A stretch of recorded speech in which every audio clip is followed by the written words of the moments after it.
பொதுவாக புராணங்களில் நம்ம அதிகமாக கேள்விப்படுற விஷயம் என்ன அப்படின்னா தேவர்கள் அசுரர்கள். தேவர்களுக்கும் அசுரர்களுக்கும் எப்போவுமே ஒரு பிரச்சனை நடந்துகிட்டே இருக்கும். அவங்க ரெண்டு பேரும் தேவாசுர போர் பண்ணிகிட்டே இருப்பாங்க அப்படின்ற மாதிரி நம்ம நிறையா கதைகள் கேள்விப்பட்டிருக்கோம். இதே மாதிரி புராணத்தில் நம்ம ஏதாவது ஒரு காலகட்டத்தை பார்க்கணும் அப்படின்னா இப்போ நம்ம எப்படி கிமு கிபின்னு பார்க்குறோமோ அது மாதிரி புராணத்தில் மன்வந்தர காலம்னு சொல்கிறாங்க. இந்த மன்வந்தர காலத்தை எப்படி குறிப்பிடுறாங்க, இந்த மன்வந்தர காலம் எதன் அடிப்படையில் குறிப்பிடுது? சில நேரங்களில் இந்த மனுக்களோட ஆட்சி காலத்தை இந்த மன்வந்தர காலம் அப்படின்னு சொல்லுவோம். இந்த மனுக்கள் யாரு, இவங்களாம் எப்படி உருவானாங்க, இந்த தேவர்கள் அசுரர்கள் உண்மையிலே யாரு, எதுக்காக இவங்களுக்குள்ள பிரச்சனை வருது, இவங்கெல்லாம் எப்படி உருவானாங்க அப்படிங்கிறப்ப தெரியணும் அப்படின்னா இந்த வீடியோ ஸ்கிப் பண்ணாம முழுசா பாருங்க.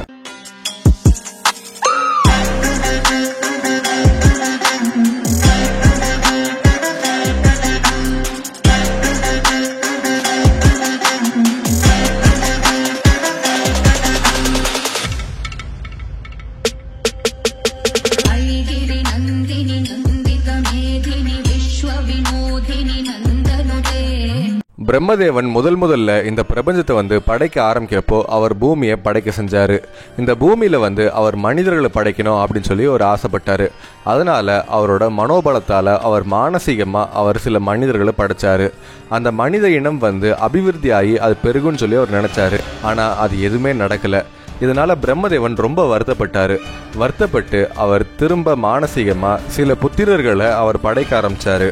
அது யாரு அப்படின்னா மரீசி, அங்கரீசர், அத்திரி, வசிஷ்டர், புலகர், கிரதர், புலஸ்தியர் அப்படிங்கிற 7 முனிவர்களை அவர் படைக்க செஞ்சாரு.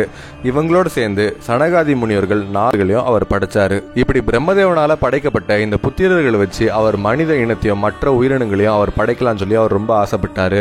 அந்த ஆசையோடு சேர்ந்து அவர் உத்வேகத்தோட அவர் ருத்ரமூர்த்திகளை அவர் படைக்க ஆரம்பிச்சாரு. அதுக்கப்புறம் பிரம்மதேவனோட உச்சந்தலிலிருந்து நாரத முனிவரை படைச்சாரு. அதுக்கப்புறம் அவரோட வலது கை பெருவிரலிருந்து தட்ச பிரஜாபதியை படைச்சாரு. அவரோட இடது கை பெருவிரலிருந்து தட்ச பிரஜாபதிக்கு மனைவியர்களா வீரினி, அஷிக்னி அப்படிங்கிற 2 பத்னிகளை படைச்சாரு. இப்படி தட்சனுக்கான பத்னிகள் பிரம்மதேவன் படைச்சோடனே அவர் தட்சனை பார்த்து சொல்றாரு, தட்சா, இனிமேட்டு உன்னோட வேலை என்ன அப்படின்னா எண்ணற்ற பிரஜைகளை உருவாக்கி நீ ஒரு பிரஜாபதியா திகழணும் அப்படின்னு சொல்றாங்க.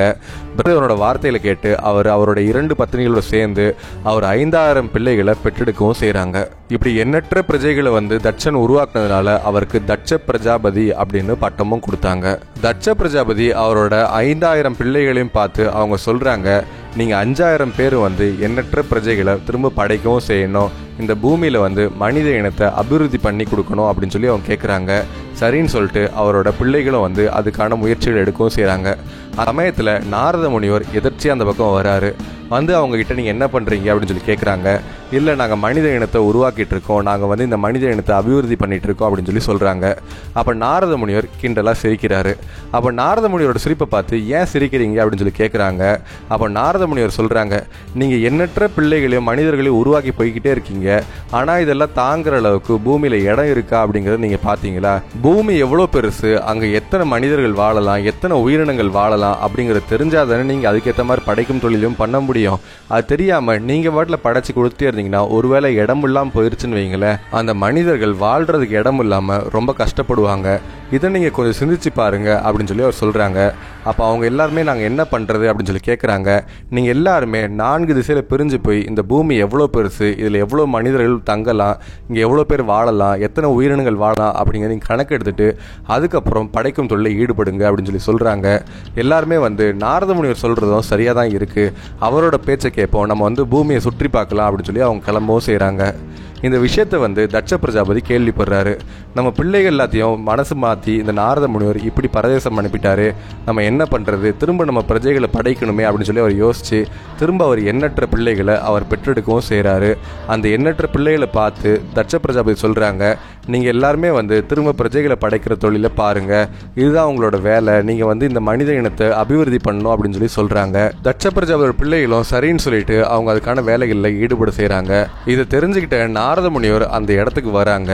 நாரத முனிவர் திரும்ப அந்த பிள்ளைகளை பார்த்து அவங்க சொல்கிறாங்க, இங்கே இருக்கக்கூடிய பூமியில் இருக்கக்கூடிய இடத்துல எத்தனை உயிரினங்கள் இருக்கணும், எவ்வளோ மனிதர்கள் வாழ்றதுக்கான தகுதியான இடம் இருக்குது அப்படிங்கிறத பார்த்துட்டு நீங்கள் படைக்கும் தொழில் ஈடுபடுங்கன்னு சொல்கிறாங்க.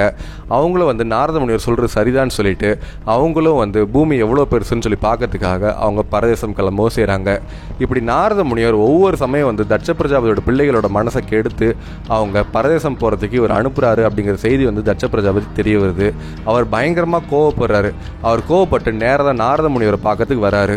தட்ச பிரஜாபதி நாரத முனிவரை பார்த்து சொல்கிறாங்க, ஏன் என்னோட பிள்ளைகளை பூரா இப்படி படைக்கும் தொழில் ஈடுபட விடாமல் நீ இப்படி வெளியே அனுப்பிட்டு இருக்க அப்படின்னு சொல்லி சொல்கிறாங்க. அப்போ நாரத முனிவர் சொல்கிறாரு, நான் வந்து உண்மையோ நிதர்சனமான விஷயத்தையும் தான் நான் சொல்லியிருக்கேன். அவங்க அதை புரிஞ்சுக்கிட்டு அவங்க இந்த பூமி எவ்வளோ பெருசுன்னு பார்க்கறதுக்காக போயிருக்காங்களே தவிர அவங்க படைக்க மாட்டேன்னு சொல்லி போகலை. நீங்கள் வந்து தவறாக புரிஞ்சிக்காதீங்க அப்படின்னு சொல்கிறாங்க. அப்போ தட்ச பிரஜாபதி வந்து சொல்கிறாங்க, பிரம்மனுக்கு மகனாக நம்ம எல்லாம் பிறந்திருக்கோம் அப்படின்னா நம்ம படைக்கும் தொழிலில் அவருக்கு உதவி பண்ண தான் பிறந்திருக்கோம். உனக்கு படைக்கும் தொழிலில் விருப்பம் இல்லை அப்படின்னா மற்றவங்கள நீ கெடுக்காத அப்படின்னு சொல்லி சொல்கிறாங்க. தட்ச பிரஜாபதியோட வார்த்தையை கேட்டு நாரத முனிவர் வந்து சொல்கிறாரு, படைக்கும் தொழிலை விட சிறப்பான வேலைகள் நிறையாவே இருக்குது. அதில் ரொம்ப முக்கியமானது என்ன அப்படின்னா மெய்ஞானத்தை உணர்றது தான் அப்படின்னு சொல்லி சொல்கிறாங்க. இதை கேட்ட உடனே தட்ச பிரஜாபதிக்கு பயங்கரமாக கோவம் வருது. அப்போ நாரத முனிவர் சொல்கிறாங்க, சிருஷ்டிக்கும் தொழிலில் நீ இழிவான தொழில் நீ பேசினதுனால நீ ஒரு இடத்துல உட்காந்து உன்னால் தவம் பண்ண முடியாது. நீ எப்போ வந்து நடந்துகிட்டே தான் இருக்கணும், நீ சுற்றி வந்துகிட்டே தான் இருக்கணும். 5 நிமிஷத்துக்கு மேலே ஒரு இடத்துல இருந்த அப்படின்னா உன் தலை வெடித்து நீ இறந்து போவாய் அப்படின்னு சொல்லி அவங்க சாபம் கொடுக்குறாங்க. அது மட்டும் இல்லாமல் நீ வந்து ஒரு பெண்ணின் வயிற்றிலிருந்து பிறக்காதனால தான் உனக்கு பிறவினா என்னன்னே தெரியல. இப்போவே சொல்கிறேன், நீ ஒரு சாதாரண மனிதனை போல எனக்கு பிள்ளையா வந்து பிறப்ப அப்படின்னு சொல்லி அவர் சாபம் கொடுக்குறாரு. இப்படி நாரத முனிவருக்கு தட்ச பிரஜாபதி சாபம் கொடுத்ததுக்கப்புறம் அவரோட பிள்ளைகளை நினச்சி அவர் ரொம்ப வருத்தப்பட்டு இருந்தார். அந்த பிள்ளை சோகம் போனதுக்கப்புறம் தட்சன் வந்து 60 பெண்களை வந்து அவர் பெற்றெடுக்கவும் செஞ்சார். அதில் 13 கன்னி பெண்களை வந்து காசிப முனிவருக்கு திருமணம் பண்ணி கொடுத்தாரு. 10 கன்னி பெண்களை வந்து யமதர்மராஜனுக்கு திருமணம் பண்ணி கொடுத்தாரு. 27 கன்னி பெண்களை வந்து சந்திரனுக்கு திருமணம் பண்ணி கொடுத்தாரு. 2 கன்னி பெண்களை வந்து பிருகு முனிவருக்கு திருமணம் பண்ணி கொடுத்தாரு. 4 கன்னி பெண்களை வந்து அரிஷ்ட முனிவருக்கு திருமணம் பண்ணி கொடுத்தாரு. 4 கன்னி பெண்களை வந்து அங்கரீசர் முனிவருக்கு திருமணம் பண்ணி கொடுத்தாரு. இப்படி பிரம்மதேவன் வந்து அவர் படைக்கும் தொழிலுக்கு உதவி பண்றதுக்கு பிரம்மகுமாரர்கள் படிச்சாங்க. அந்த பிரம்மகுமாரர்கள் வந்து பிரம்மதேவனுக்கு உதவியா அவங்க நிறைய விஷயங்களை படைக்க செஞ்சாங்க. அதுல ரொம்ப புகழ்பெற்ற ஒரு பிரம்மகுமாரர் யாரு அப்படின்னா மரிசி முனிவர். அவரை விட ரொம்ப புகழ்பெற்றவர் யாரு அப்படின்னா காசிப முனிவர். ஏன் அப்படின்னா இந்த காசிப முனிவருக்கு பிறந்தவங்க தான் தேவர்கள், அசுரர்கள், எச்சனர்கள், சர்ப்பங்கள், மிருகங்கள், பறவைகள் அப்படின்னு சொல்லி எண்ணற்ற உயிரினங்களா இருக்கு. இந்த காசிப முனிவருக்கு பிறந்தவங்க தான் இந்த தேவர்களும் அசுரர்களும். கணக்குப்படி பார்த்தோம் அப்படின்னா தேவர்களும் அசுரர்களும் சகோதரர்கள் தான். தேவர்களோ அசுரர்களோ பலம் வாய்ந்தவங்களாக இருந்ததுனால யார் பலசாலி அப்படிங்கிற ஒரு பிரச்சனையில தான் அவங்க 2 பேருக்கு வந்து எப்போவுமே போட்டி நிலவிட்டே இருந்துச்சு. அது கொஞ்சம் கொஞ்சமாக மாறி அது போர் வரைக்கும் போகவும் ஆரம்பிச்சது. இப்படி தான் புராணங்களில் வரக்கூடிய ஏகப்பட்ட தேவாசுர போர்கள் வரத்துக்கான காரணமாகவும் இருந்திருக்கு. காசிப முனிவருக்கு பிறந்த தேவர்களே வந்து ரொம்ப சக்தி வாய்ந்தவராகவும் ரொம்ப புகழ் பெற்றவராகவும் ரொம்ப தேஜஸ் நிறைந்தவராகவும் இருந்தவர் தான் சூரிய பகவான். இந்த சூரிய பகவானுக்கு பிறந்த முதல் மகன் தான் வைவஸ்வத மனுன்னு சொல்லுவாங்க. இந்த வைவஸ்வத மனுவுக்கு வந்து இஷ்வாகு, நாபகன், திருஷ்டன், சரியாதி, நரிஷந்தன், பிராம்சு, நகோதிஷ்டன், கருஷன், புருஷத்ரன் அப்படிங்கிற 9 மகன்கள் இருந்தாங்க. இந்த 9 பேர்களை தான் வந்து முதல் 9 மனுக்கள் அப்படின்னு சொல்லி சொல்லுவாங்க. இந்த வைவஸ்வத மனு அப்படிங்கிறவருக்கு பிறந்த முதல் மகனான இஷ்வாவுக்கு வந்து 100 பிள்ளைகள் பிறந்தாங்க. அந்த 100 பிள்ளைகள் இருக்கக்கூடிய முதல் மகன் அப்படிங்கிறவருக்கு விகுஷி அப்படின்னு சொல்லி பேர் இருந்துச்சு. அவர் சத்தியசீலனாகவும் தர்மசீலனாகவும் அவர் தவத்தில் ரொம்ப சிறந்து விளங்குறவராகவும் இருந்தார். அவருக்கு பிறந்த 2வது மகன் தான் வந்து நாபகன். இந்த நாபகன் அப்படிங்கிற மன்னனுக்கு தான் அம்பரீசன் அப்படின்னு சொல்லி ஒரு மகன் பிறந்தாங்க. இந்த அம்பரீச மன்னன் வந்து ரொம்ப தைரியசாலியாகவும் பக்தி மிகுந்தவராகவும் பலசாலியாகவும் தர்மம் பண்ணுறதுல ரொம்ப அதிகம் நாட்டம் கொண்டவராகவும் மக்களுக்கு வந்து ஒரு கஷ்டம் அப்படின்னா ஓடி போய் உதவி பண்ணக்கூடியவராகவும் விளங்கினார். அதுக்கப்புறம் இஷ்வாகு மன்னனோட 3வது மகனான திருஷ்டனுக்கு வந்து தார்ஷ்டன் அப்படின்னு சொல்லி ஒரு மகன் பிறந்தார். இவர் வந்து தர்மத்திலையும் சரி தவத்திலையும் சரி ரொம்ப சிறந்து விளங்கினவராக இருந்தார். பிரம்மஞானத்தை அடையிறதுல ரொம்ப நாட்டம் கொண்டவராக இருந்தார். ஆனால் போர்னு சொன்னால் மட்டும் அவர் பயந்து ஓடக்கூடியவராகவும் இருந்தார். அதுக்கப்புறம் 4வது மகனான சரியாதிக்கு வந்து ஆனர்த்தன் அப்படின்னு சொல்லி ஒரு அழகான மகன் பிறந்தாங்க. அதுக்கப்புறம் சுகன்னி அப்படின்னு சொல்லி ஒரு அழகு வாய்ந்த ஒரு மகள் பிறகவும் செஞ்சாங்க. இந்த அழகு பதுமையான சுகன்னி அப்படிங்கிற பெண்ணை வந்து அவரோட தந்தை வந்து கண் தெரியாத குருடனா இருக்கக்கூடிய சவணர் அப்படிங்கிற முனிவருக்கு திருமணம் பண்ணி கொடுக்கவும் செஞ்சாங்க. என்னதான் சவணர் முனிவர் வந்து அவர் தர்மத்திலையும் சரி தவத்திலையும் சரி சிறந்து விளங்கக்கூடியவராக இருந்தாலும் அவர் கண் பார்வை அப்படிங்கிறது இல்லை. ஏன் வந்து இந்த மன்னர் அவரோட அழகான மகளை வந்து இந்த முனிவருக்கு திருமணம் பண்ணி கொடுத்தாங்க. பிரம்மதேவன் சிருஷ்டிக்க ஆரம்பிக்கிறப்போ பிரம்மகுமாரர்கள் மூலியமா சூரிய பகவான் பிறந்து சூரியன் மூலியமா வந்த இந்த சூரிய வம்சத்துல இருக்கக்கூடிய சுகனி அப்படிங்கிற அழகான பெண்ணை வந்து இந்த கண் தெரியாத குருட்டு முனிவருக்கு திருமணம் பண்ணி கொடுக்க காரணம் என்ன அப்படிங்கிறப்ப தெரியணும் அப்படின்னா அடுத்த ஒரு எபிசோட கன்யூஸா பாருங்க.